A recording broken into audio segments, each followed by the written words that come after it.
Ladies and gentlemen, our second presentation is by engineer Bogahawaththa on optimizing energy output, on hydropower from existing irrigation reservoirs in Sri Lanka.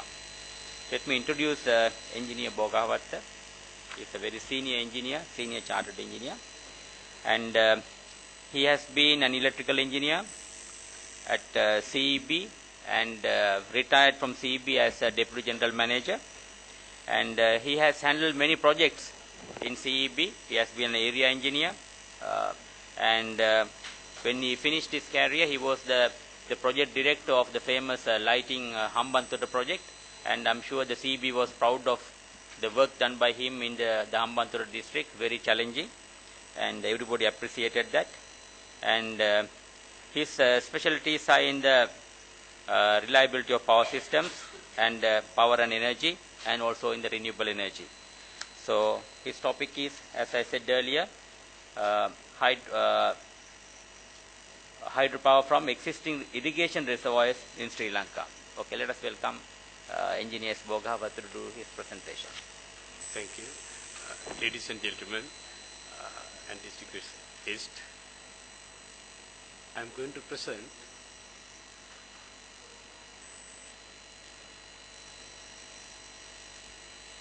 hydropower from existing irrigation reservoirs in Sri Lanka. First of all, I have to thank our senior professor, D.K. Silva, and Professor Ranjit Pereira. They gave me an idea why we have not studied this type of thing. So we got together, we studied first the water flows from the irrigation reservoirs, then how to make energy from this. So we went to irrigation department and we gathered information. Mrs. Bhadra Kamaldasa and the assistant Mikastan gave us very good help to get few data and collect data, and we went to the field in Anuradhapura and collect more data, and we did studies at Rajangana and this other. So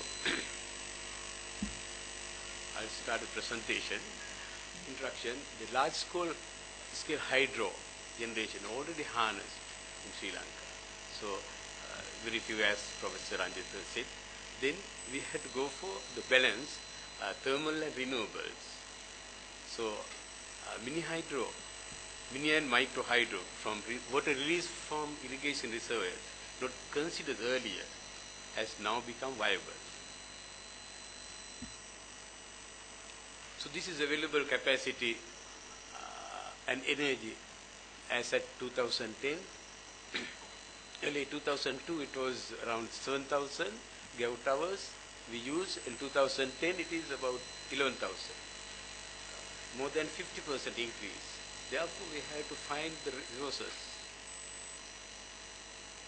So energy demand increase due to increase of population, houses, industries and commerce. Also development of the economy and the social and political factors. So this is our power system of CEB and Sri Lanka. Hydropower, then that is now passed by over that is thermal power, that is more than the hydropower now as at present.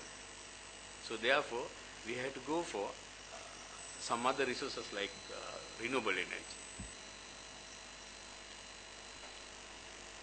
Sri Lanka has accepted Millennium Goals and protocols and conventions for protection of the environment and action to mitigate climate change. She has agreed with other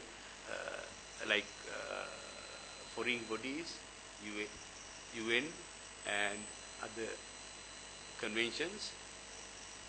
So Sri Lanka government and CEB, SEA and other authorities, they urge that renewables be developed.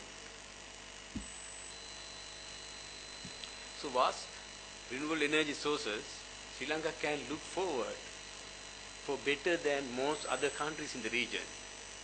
The target for mini hydro for 2014, the figure was 220 megawatt, had been already achieved. Now we had to develop more. This is the progress of renewable energy, biomass, mini hydro, biomass and wind. Still we have progress, and mini hydro already progress, as I said earlier, and we have to look for some more.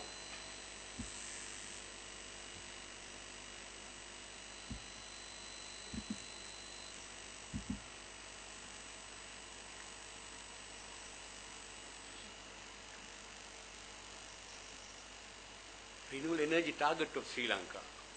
I state that Federal Minister of Environment of German public state, we will already be able to generate 100% of our electricity from renewable energy sources in 20 years. Our initial target is to double the percentage of power from renewable sources from 17% now to at least 35% in the next 10 years. That is German situation. And EU, European Union, energy policy to 250, achieving 80 to 95% GHG emission reductions. That is, they target for very, very high target. Hence, Sri Lanka has all the resources. So, Sri Lanka also could set closer target to above.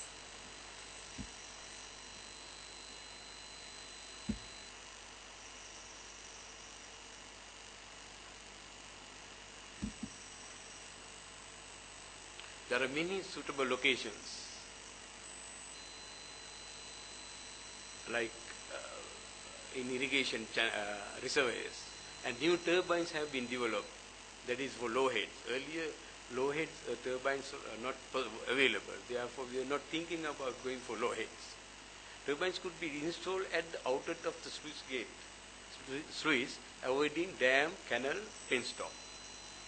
This site previously identified as uneconomical, now they are viable now.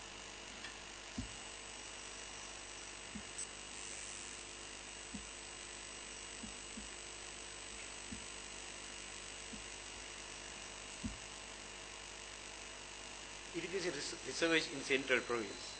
These are the irrigation reservoirs Anuradhapura, Mahakandarawa, Mahavilachya, Manangketiya Wewa, Nachaduwa, Nuwarawewa, Padawiya, Rajanga Reservoir, Tissawewa, Wahalkada, then Polonnaruwa. I think I gathered only 3, there are few. So all these places we find that there is potential. So this is simple structure of dam and the reservoir. There is a sluice controller, sluice gate. This is the sluice, and barrel is here, then sluice gate here. There is a trash, and we can install bulb type hydro turbine here. Okay, low head turbine to harness energy. This type of turbine we could install there, this bulb type turbine, and the generator is fixed here, but the rotor is here, turbine, but there is no disturbance for the generator. Therefore, water comes from this end and pass through the runner. And therefore, this is easy to install. And we could get supply from this one through a conduit, and easy to install without disturbing the the structures there. So we studied, as I said earlier, Tissawewa, that is medium-sized reservoir, then Rajangana, that is fairly large reservoir. So I'll indicate two reservoirs separately. This is Tissawewa, the catchment area hectares 518, volume million cubic meters 4.31, head is 6 meters at the sluice gate, then canal length, total length 3.479, total length of field canal 16. Then Rajangana reservoir, catchment area is 76,000 and volume is 100 million cubic meters and head is 10. There are a lot of canals. The length is 25, left bank, the right bank 8 total length of branch canals 24, and total length of distributed canals 70, total length of field canals 3. There are a lot of canals around that area.